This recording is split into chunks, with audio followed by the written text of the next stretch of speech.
অনেকদিন পর দুজনে একটু সময় পেয়েছিলাম, তাই নিজেদের মতো সময় কাটানোর জন্য চলে গেছিলাম আমরা একসাথে লাঞ্চ করতে। আমরা গেছিলাম বিরিয়ানি প্লাজা। এখানে অবশ্য আগেও একদিন গেছি, তো আবার বেশ 2 বছর পর আমি আর বিশ্ব চলে গেছিলাম বিরিয়ানি প্লাজায়।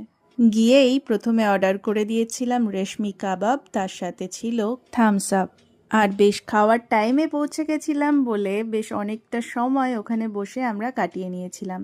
তারপর চলে এসেছিল খুব সুন্দর স্যালাড আর সেই সাথে চিকেন বিরিয়ানি। এখানকার চিকেনের পিসগুলো সত্যি ভীষণ বড়, আর বিরিয়ানির কোয়ান্টিটিও ছিল দারুণ। সত্যি কথা বলতে এতটা বিরিয়ানি আমার একার পক্ষে খাওয়া সত্যি খুব চাপের ছিল।